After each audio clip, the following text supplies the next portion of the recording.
everyone. Good afternoon. Welcome to our meeting. I am checking. We have a couple more people that will be coming on shortly. Hi, Lena. So, Devin, are you going to start your video so that we can see you? No. All right, well, you'll be coming on here in a little bit to share about social media. I know we have a few more people that'll probably be joining us, so I'm just going to basically chat a little bit about a couple of things that have come up that I wanted to go over with everyone. One of the things that I have seen reoccurring this week is the difference between a contingency and a pending sale. So there's two different forms. There's the 22B and the 22Q. You are not mutual on a 22Q unless you include, or the person includes, whoever's sending the offer over includes the entire purchase and sale agreement. It states right in section 1 that that is what is going on. So subject to pending sale, you do not change your status to contingent. Contingent is when there is a bump period so that the other members of the MLS know they can write an offer on that property and bump the current offer that is on the property within, there's a bump period on the 22B that tells you how long you have until you can bump that person out. So I really want to make sure that everyone that is using a 22B or a 22Q knows the difference between pending sale and contingent on the home sale.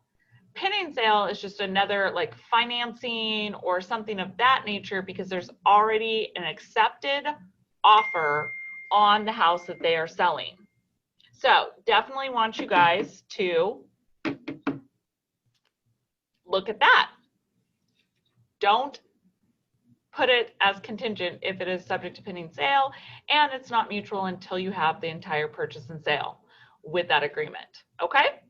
So that has come up a couple of times this week because clearly in this market, people don't want to make a contingent offer, given that pretty much all the properties that I'm hearing about, we have multiple offers. If you are representing a buyer, you're having to go through and try and compete with those other offers.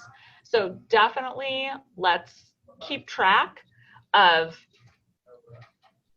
the difference between pending sale and contingent. Because if you can list your buyer's house and have it subject to pending sale, it's going to be a better offer. The sellers are much more likely to accept an offer subject to pending sale than they are to accept a contingent offer in today's market. If you have any questions, we definitely are going to cover this more intensely on a training that I'm doing. It's for new brokers, but if any of my brokers who have been here for a while want to participate in that, let me know and I can send you out the link as well, because we're going to go over things like brokerment, writing a contract, just quickly go through them, because obviously we have videos about all of those things that I can send out for trainings as well. But I want to make sure that you hear it more than once, because a lot of times not only do you need to do it yourself, but you need to see it done, and I want everyone to have the opportunity to learn what they need to learn. Okay, so why we have everyone on, I have Devin here, so I want to make sure that he has an opportunity to talk with you guys, because today I wanted to go over social media and talk about, basically, we all at this point have to have some form of social media. We all have, our Facebook, our Instagram, all of that good stuff. But are we using it the best that we can? A lot of times, no. So I actually was sitting down at my dinner table with Devin and had the opportunity to kind of chat a little bit. And I know that I have been asked a lot about social media, and he has some great groups and different things that if you guys are interested in kind of upping your social media game, this is someone I wanted to bring so that you guys have the opportunity to talk to them and to find out a little bit about what he thinks. So I know, did you have a presentation that you wanted to share with us? No, actually, because I ended up not being able to be at home while doing this, I'm on my phone. It kind of limited what I was able to do. So I emailed you a link that I'd like to be shared with everybody, but um, Absolutely. I can pull that up. Can I share it on my screen while you're talking? sure. So the link is back in June. My partner and I, we did a 3 webinar series teaching social media and your business. Um, and we did that for free for everybody in the local area. Basically, everything I've been doing the last 4 months has been trying to help small business owners survive COVID. And that was one of the things that we were doing to help them out. Um, and I just thought after we talked that it would probably be just as valuable and just as useful to everybody here. At the end of the webinars, each one, there's a short, like 5-minute sales pitch for a program that is currently closed. So go ahead and ignore that part of them. But the rest of it's all good value, good training, and helpful for anyone who's trying to get online. Um, and then again, because of kind of how I'm limited right now, I kind of was hoping just to have more of a conversation than a presentation, if that's cool. I am putting the link in the chat, and the one that I have is www.clientvendingmachine.com with webinar replays. So that's the link that you wanted me to share, correct? Correct. Yep. Okay. So that is in there, so you guys can, it's in your chat right now, so you guys can click on that, save it, do whatever you want, because that's going to have the information on videos that has the webinars that he's talking about on there.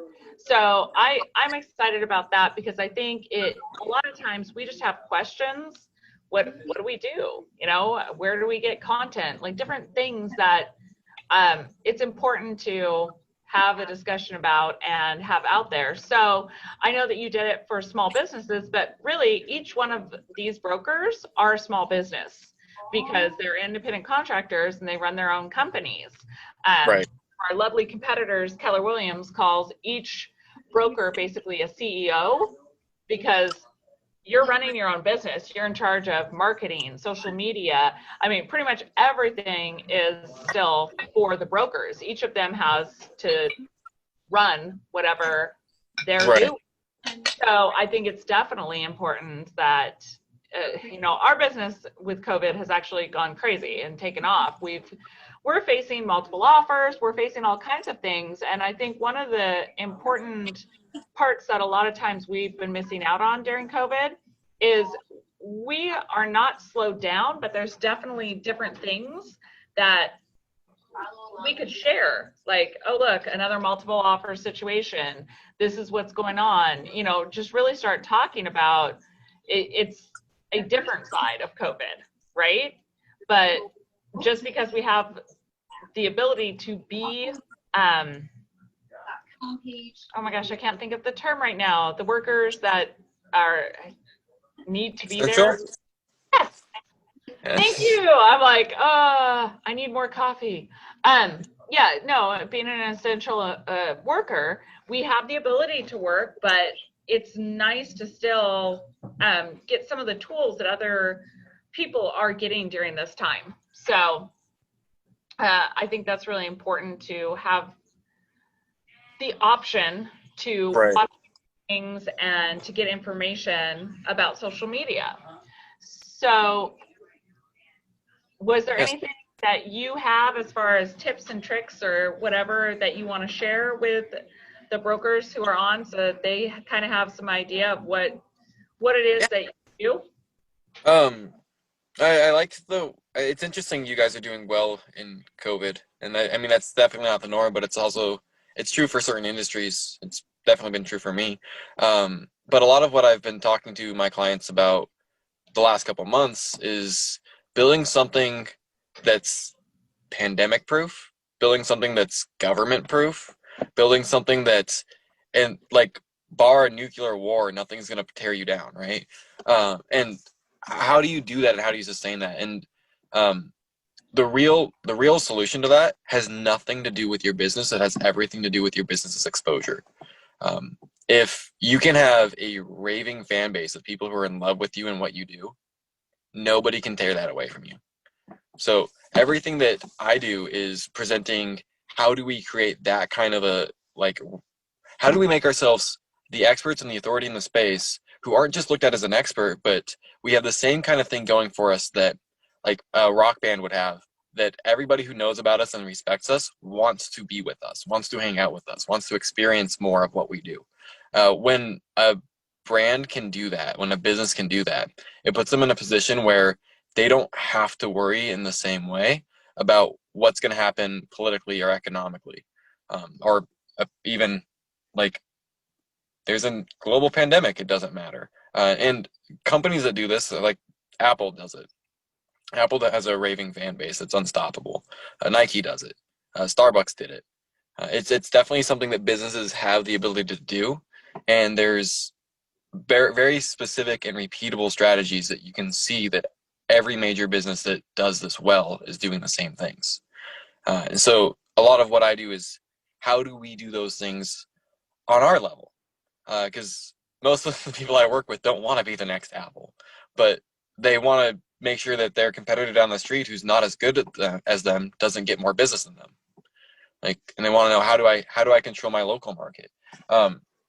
So that's kind of the like big like 5 mile high look down kind of philosophies that I teach, and what I operate with are how do we create those kind of cultures around our brands.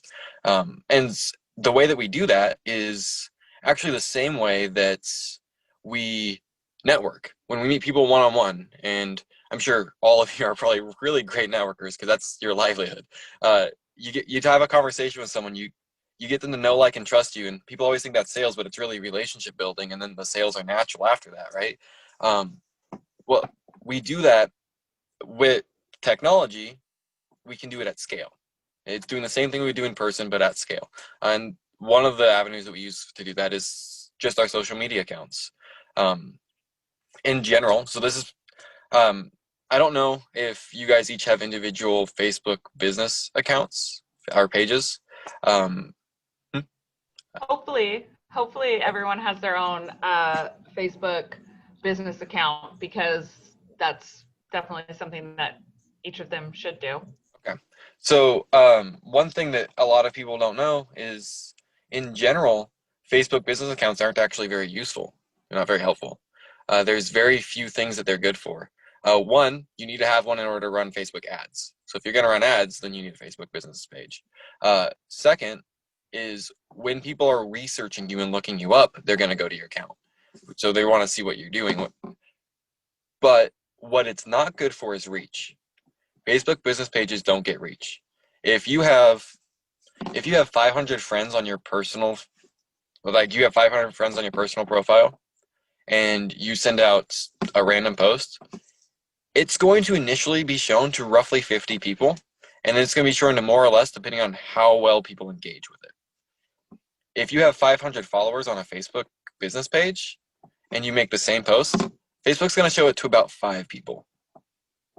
You get about 1% reach on a Facebook business page, which means it's not where we actually want to be sharing content for anything that's organic, that's trying to build our brand. Where we actually want to share that stuff is on our personal feeds. That's where we get the most reach. And so making that shift and using your personal profile for business purposes is one of, like, Facebook as a tool actually is the most powerful marketing tool given to consumers in all of human history. It gives you more reach faster to more people from anywhere on the planet. And that's a paraphrase of their CMO. Like I just quoted Facebook's CMO. But it's functionally true if it's being used appropriately. So I guess I give people the advice of creating different varied content and posting on a very regular basis. But people automatically think when they're posting for business that everything needs to be a sales pitch, and that's not the point. The point is to get people to engage with you and have people enjoy what you're posting. So there's kind of there's kind of three things that you can do on a regular basis for your posts that create the kind of fan base that I'm talking about. If you can break it down to like the me, the you, and the us. So me, post something personal about yourself, because that's what people expect on social media anyway, and they like learning about people. So it can be anything. Personally, I'm actually on Saturday, this Saturday, I'm proposing to my girlfriend. If that goes well, it's gonna be on social media. Like, I'm gonna post about myself. And if it doesn't go well, depending on how it doesn't go well, it might still end up on social media. Just depends. So make sure to post things just about our lives, and they can be silly and random and not important and not special, or they can be really unique life event experiences. It doesn't matter what it is. Something about you. Then you post something about your target market, the people that you want to work with. Something that's going to appeal to them. And sometimes that's a pitch, but sometimes that's just like advice. So giving value, giving free value on, I doubt very many of you actually really look forward to working with first-time home buyers because they're broke. But like, if your target market's a first-time home buyer, then I know nothing about buying homes. If someone were to just drop random knowledge about it, I'm seriously interested, because I'll be buying my first home in the next 12 months. So like, I'm interested. I'd love to get some knowledge on that. And then the last one, we would say us. This is when you start creating a community aspect and you start branding yourself as part of this group, right? And as in real estate, this, you could do an us versus them dichotomy of most real estate agents won't tell you this, but we know, we're on the inside. And you start using the we language, and you start collecting yourself and putting yourself into this group and organizing them in that way. When you do all of those kinds of posts consistently, you're engaging people, you're informing people, you're entertaining people. Then if you do it right, you actually don't ever have to sell them for them to know to come to you when they're ready to buy. That doesn't mean don't sell, because you're in business, you should be selling. But it's cool to know that when you do it right, you don't have to sell. You've positioned yourself as an expert, and people know to come to you. And they've built that know, like, trust factor without ever even having a personal conversation with you, potentially. And then when you do eventually post something about some way that they can work with you, they're happy for the invitation. And so that's kind of the structure and the culture that we create. And we do that through just posting on social media, but we also do that.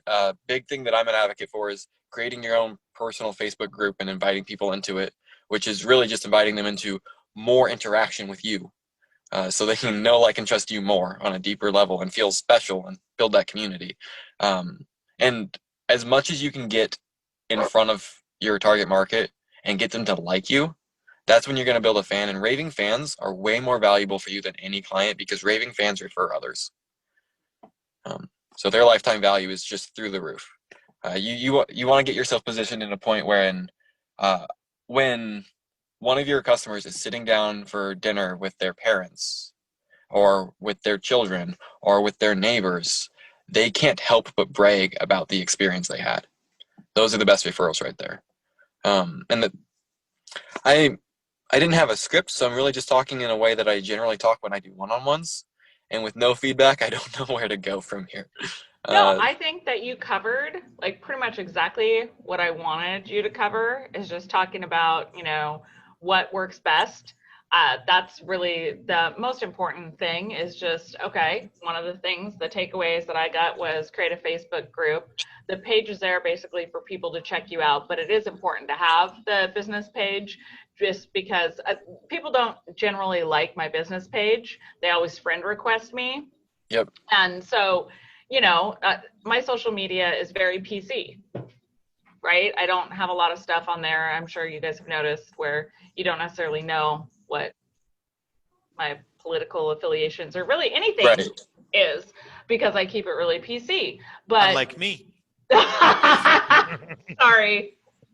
Yeah, that's my real, right, Pavel.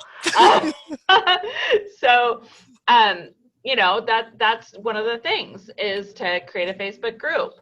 I have not done that. So that's really great, you know, information for me. I know our owner, who's drinking from his Magda cup, love it, just goes ahead and, you know, he's members and he helps run Lab Code Agents, which is like one of the biggest Facebook groups for real estate brokers out there. So he gets exposure for, I mean, to hundreds of thousands of people. And so that's just a really cool thing that you brought up. So if we're trying to target like a smaller market, we could, you know, kind of create our own little mini group in that specialty market. Yes. So that's really cool. Another thing is for first-time home buyers, like if you are doing that, you could do a first-time home buyer group. You know, there's all kinds of different things, and we can expand more into that. I think would work for our industry. But I'm just excited that, you know, you were able to come on.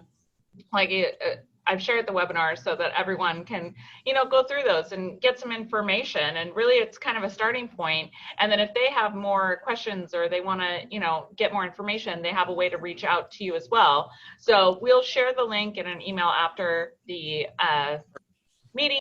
But I want to thank you so much for taking the time to be on. We really appreciate it. And I'm excited that you were able to make it. So thank you. And just so everyone knows, on those webinars, that link, there's a button at the very bottom of the page to schedule a call with me. And if you do that, it will be a video call, and they're meant to strategy sessions when people take them up. So it's a time where we can figure out how to implement this for you and what you have envisioned specifically, which is just, and like I said, I built it to give back to the local community when everybody's failing right now. So take advantage of it. I'd love to talk to everybody. To say thank you. It's exactly what am I doing. I have the group, and exactly everything you told, I just figure out by myself. So I'd like to know personally. Yeah, it's really cool. Okay. Awesome. Really powerful thing. Yeah. Okay. Yay. So I'm excited that we're, you know, you came on and that they have a way to contact you. So I will resend the link to them in an email as well, because there are probably about 45 brokers who aren't on here right now. We've got 10 on here right now, but there are more. So that'll go out via email to them, so it's not just shared in the chat. So if you see some random, you know, requests, that could be from them. Cool. All right. Well, thank you. And I'm going to get into boring more meeting stuff, and you can I'll bounce off. But I appreciate you very much. Have a good one. You too. Okay. So, guys, I really wanted to go over a couple of things with you. Broker Mint. We are having still people putting in purchase and sales, which are pendings as listings. Please, if it's a mutual purchase and sale, upload, first of all, within 24 hours of getting it mutual, so that if somebody contacts me about this purchase and sale, I can look it up on Broker Mint and see the contract. I really want to be able to answer questions if another broker or another brokerage contacts us about something, so that I have the contract there. Also, it allows me to look at the contracts. So if there's something missing, I'm not finding it 15 or 20 days into the mutual, because we want to make sure the biggest thing that you will ever be fined on by the Northwest MLS is not correct data.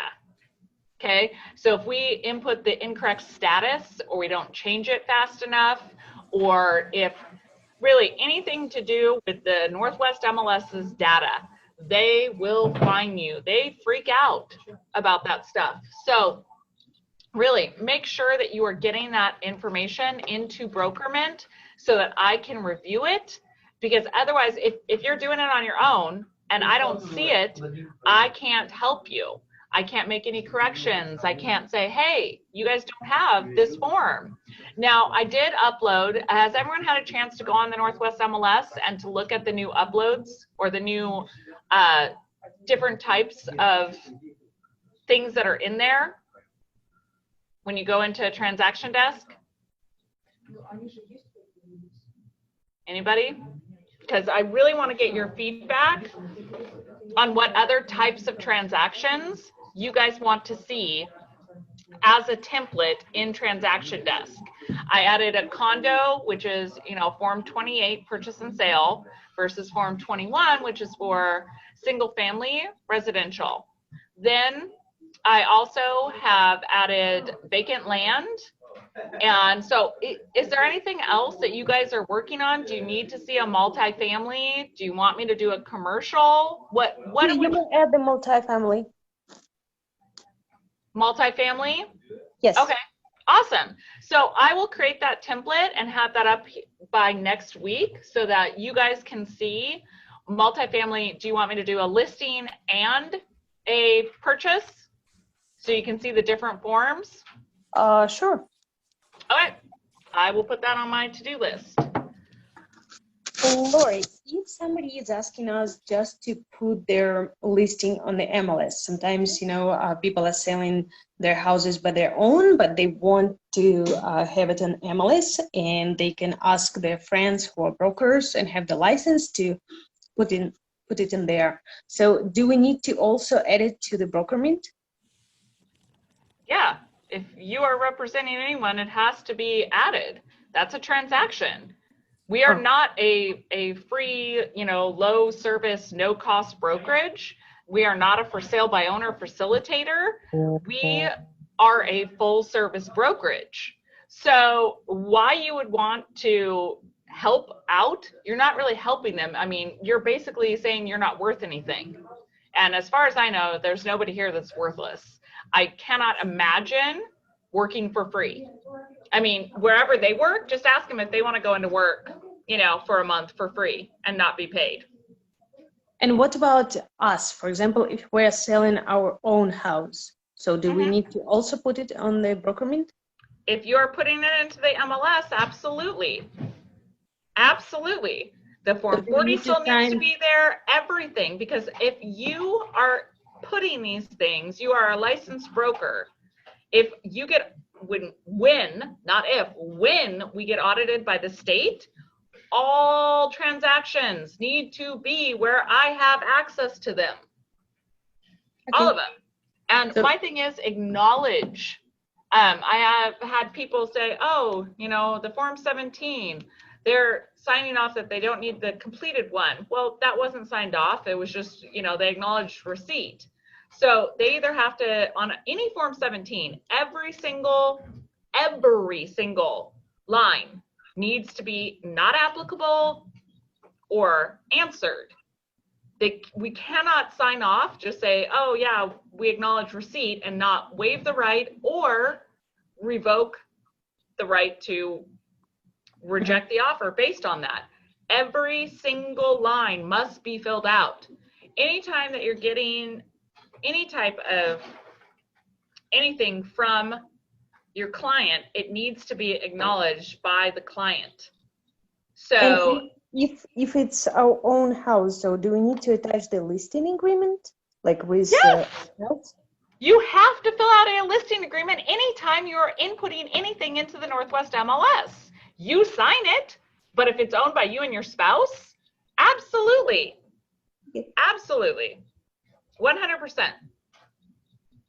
You need a listing agreement. Let me explain to you guys one thing. If you're using the firm, if you're not a for sale by owner, but if you are listing your house on Northwest Multiple Listing Services, you are paying operating commission to the buyer's agent, to the selling broker. So not you're not the one paying it. That's the firm. Nexus Realty is paying. Okay, so it has to be a legal agreement that authorizes Nexus Realty to pay that commission to the selling agent.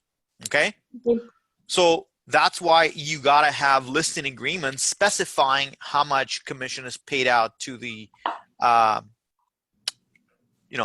to the selling broker. Okay. Yes. We'll talk to. Thank you. See how convenient it is to have an attorney around all the time? He's like, oh, hold on. I'm like, yes, please come in. Because you guys, you are filling out legal documents. And anything that's put on the Northwest MLS, whether it be comments, any of that stuff, that's part of the listing input. And I don't know why people don't think that the listing input pages need to be uploaded into Brokerment. That's part of the listing agreement. We have, you know, the form that is our exclusive listing agreement, right? That's 2 pages. And then you have your listing input, which I believe is 4 pages on just a standard single family residence. So you want to make sure that all of that information is correct, because you have to fill out a separate form if you're making changes to the listing that have the seller acknowledge it. So definitely make sure that you are uploading all of the file. Any changes to purchase price need to be uploaded into Brokerment. When the seller or the buyer agree to anything when it comes to inspection, that needs to be uploaded into Brokerment. We want to make sure that we have full files there. Okay? Okay. So that was something I really wanted to go over today, is just making sure that all the information is put into, because we're a virtual brokerage. I don't have you guys print out files and bring in paper files for me to manually go through to check different things. I don't highlight errors and hand it back to you. It's really on Brokerment. That's where the communication, I either approve or reject. And then you guys get an acknowledgement email about it. So that's really what I want to make sure you guys are checking those and then changing anything, because that's how it needs to be complete in Brokerment in order for the payout to happen. Because we need to have a full file, like I said, when we get audited, not if, it's when. So when we get audited, we need to make sure that everything is in there before we're paying out, okay? So that is really, you know, the big things that I wanted to talk about today was making sure that we are getting things in Brokerment, that our MLS is up to date. I know that when we get contracts, sometimes we forget that we need to update things in the Northwest MLS as far as status goes. But given that we have so many multiple offers out there, I really want you guys to be observant of what is going on as far as updates to the Northwest MLS as far as status goes, because that is one of the biggest complaints right now. I've been talking to other designated brokers around, and there's a huge amount of people who get really frustrated when things are not updated in a timely manner. If you have a client and you check the Northwest MLS, you see that it shows as active, you schedule to go show the property, you go show it, your client's in love with it, then you find out that they were mutual a day before, you're not going to have a happy broker that was the showing broker. You're not going to have happy clients that wanted to become buyers of that property. So as listing brokers, please make sure that you are updating things quickly. Okay? If you have an offer review date, make sure your offer review date is in the Northwest MLS. Make sure that you make clear in the agent only remarks, if you're going to review offers prior to the date that's in there, if you'll accept or review offers early, make sure people know that. Cut down the phone calls that you're going to get to yourself. You know, put the information out there, because most brokers right now are sticking to their offer review date. So they're waiting unless, you know, I saw one that they had like 52 offers on it and they were just like, no, we're reviewing early. So, you know, just make sure you're checking in, you're talking to the brokers, you're communicating with the other brokers on the other side of the transaction. That is really key, is communication. I want to see us collaborating with and working with the other brokers. Now, sometimes it happens that you don't have great communication. The more that, if you know that I'm going to get a call, if you can get in front of that and let me know about it, I always appreciate the heads up when there's something kind of going wrong with a transaction. Because getting a call from another broker when I don't know what's going on with the transaction is definitely a tough spot to be in, especially if I am looking up in Brokerment and I can't find out what's going on with the transaction, or there's no transaction there. I mean, I'm seeing contracts that were signed, you know, in mid-July that are just now being input into Brokerment. And so the sooner we can get those up there, the better. Does anybody have any questions? Remember, the contract has to be uploaded to the broker mint within 2 days of going mutual on anything. If you got a signed listing agreement, you have 2 days to get it in. If you got a signed offer mutual, you have 2 days to get it in. Okay, because otherwise we get we can get fined for that. Not fined, but disciplined by the Department of Licensing. And it's not gonna be pretty. All right, 2 days, guys.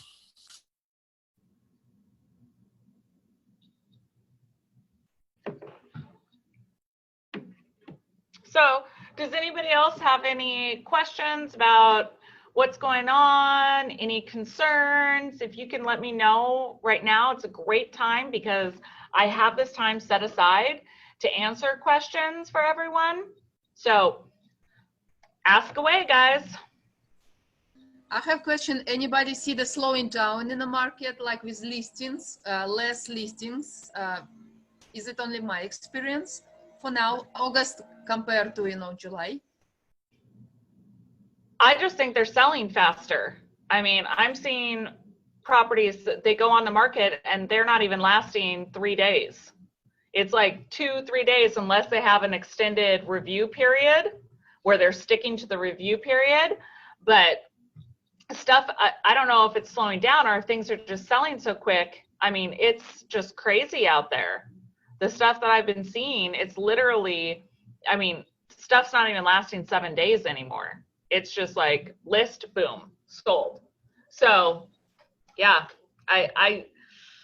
it's funny because historically, the market will slow down a little bit in September because of back to school, but guess what? Kids aren't even really going back to school, most of them. So I think it's kind of like because of a COVID thing. My understanding of what happened and my observation, the market kind of shifted from spring hot market. It shifted into the summer months. So what we're seeing June, July, August, basically, which is traditionally slower, but right now we saw what we would have observed March, April, May. I think that's what happened. Plus the interest rate is like very low now. It's less than 3%. On top of low inventory, I think, frankly, they printed out so much money. I think price is going to go up big time. Yep. So And the worst part is if the interest rates go up and the prices are going up, your buyers who are about to be priced out of the market are going to be really sad because they aren't getting equity. They didn't get the property. So really, I feel like right now is the time to be aggressive with buyers to get them into properties. So definitely something to think about. With prices increasing, I don't see that interest rates are going to go up right away. Pablo, what do you think? Do you think interest rates are going to stay down for a while? Well, the economy is not in a good place right now. And I mean, even though we are experiencing more of a V recovery, but I think prices will go up because interest rates will stay down. And I frankly anticipate, because money is so cheap now, interest rates to stay down for at least, unless we have a change in the White House, anticipate probably for the next 4 or 5 years, interest rates will stay down. Interest rate, because it's going to be just a clear madness to raise interest rates right now. And I don't see them doing it, frankly, And for those who haven't heard your kind of take on short sales right now, because I think you're right on when I've heard you talk about this, is there's so many people out there, especially like Susie Orman, bless her heart, that are predicting that we're going to have this giant short sale recession again. And I'm trying to explain to people, you guys, we have equity position right now. Most people are not where we were in 2008. We don't have this like massive amount of 100% no doc loan financing. And I really, here's the thing, I've done short sales. I'm happy to like coach people on short sales, but I don't think we need it. Exactly. Yeah. So that's what I want. As I said again, and I'll say it again, that I don't see us going back to short sale foreclosure land, simply because people have a lot of equity. If somebody has a hard time, they can just refinance to lower interest rates right now, and interest rates are under 3%. They can refinance that. If somebody's losing job and cannot make payment, if they fall behind, that's a different story. But it's again, if you look at individual states, like red run states, they have unemployment is still under 10%, like 5, 4, 6% unemployment. In states like California, New York, Michigan, obviously those above 10% unemployment. But those people who lost their jobs probably were not really homeowners anyway. Or if they own a home, they still had some equity. If they bought their home within the last 3-5 years, they do have equity because of the way prices just went up, and people had to, were required to put down payment. And it's just a basic human nature. If you have equity in your house, you're less likely just to let it go into foreclosure. Like we saw during the 2008-2009, why were people actually defaulting?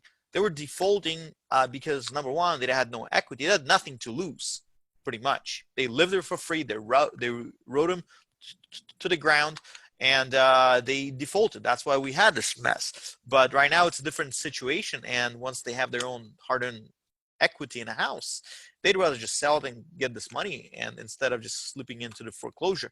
And this is the conversation people should have with their clients, frankly, that, listen, if you have a hard time, it's better to sell it and just to, cut your losses instead of, writing it out and eventually losing it. But I don't see foreclosures, because what is a foreclosure? I don't see short sales. Short sale is where the home is worth way less than the loan on it. So I don't see it happening right now.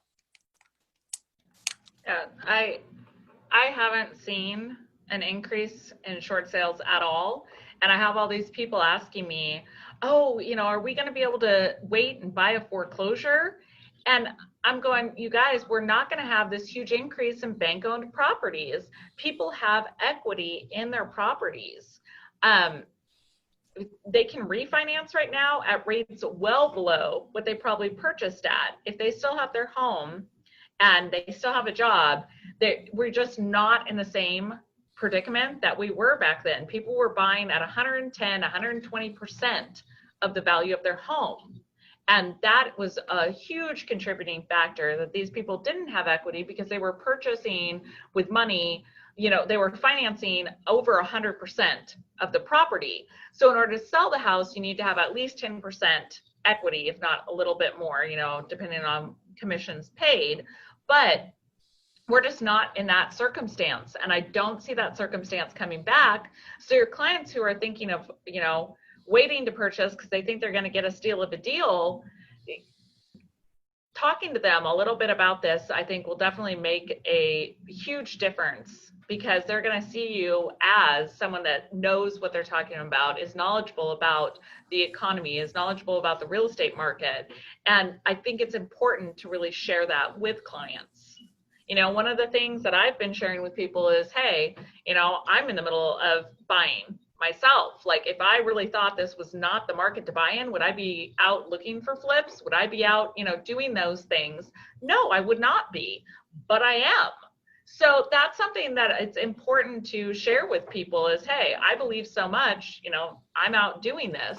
So definitely, use me as an example. Use, Pavel. He's talking about this, and everyone knows that he knows what he's talking about. So that's one of the things that I want you guys to get from these meetings is information and ideas to share, what to talk about, all of those things.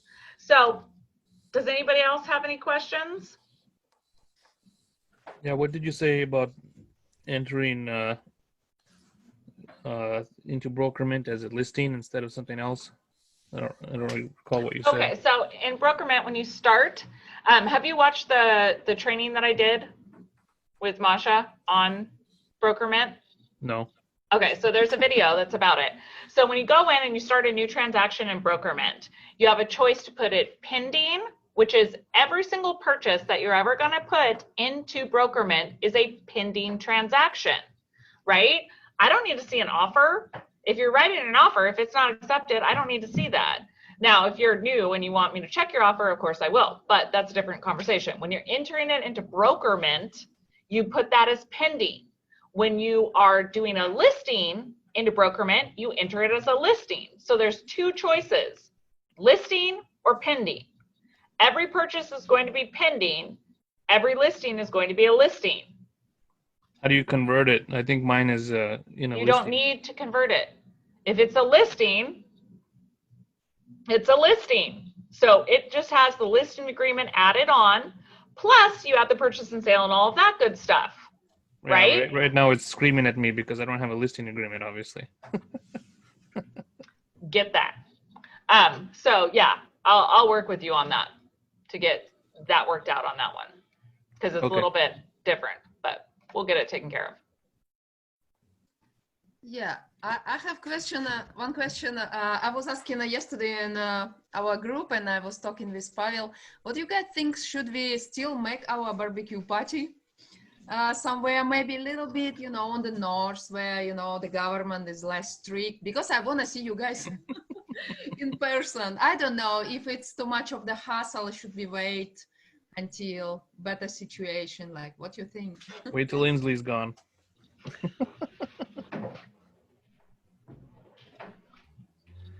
I didn't say Trying not to laugh at that one, but I definitely am laughing. I know we had talked about waiting until we could do it here in Kirkland. Ladies, have you heard anything more about? Yeah. I think that they have reopened They've reopened in Snohomish and they've reopened in Thurston. that's what Yelena said. Yeah, so there are some places that are open, so it's definitely something we can take a look and see if there's any, any place that we can all meet so that we can see each other. Because, I don't mind doing Zoom, but I feel like it is important every once in a while to have at least a little like live interaction, like we're real people, be able to see each other. I think that is important. So we will definitely try and put that together, and we can put that out in the post email that we send out after the weekly sales meeting. Yeah, I think it's a really awesome idea, right? Yeah. Okay, cool. Well, that'd be hard to barbecue in the office, but we'll figure it out. So, anybody else have any other questions, comments, concerns? Yes. I got a quick question. Ask away. Do you guys have anyone who you can recommend, someone who does a credit repair? Like someone who's, I don't know, someone who is good about it, because I have a guy who I refer clients to. Bagdasarov, знаешь? Bagdasarov, that's the name. I couldn't remember today. Okay, I'll look it up. Because the other guy I have, you refer him clients and you never heard anything from them, so you don't know where they're at. Cool. Thanks. Yeah. So credit repair it's great when it works, but sometimes, yeah, they disappear down a dark hole. Part of that is sometimes the reason they're in credit repair is because they don't necessarily follow up and do what they're supposed to do. So just, having someone that is following up is great. Anybody else have any questions, comments, concerns?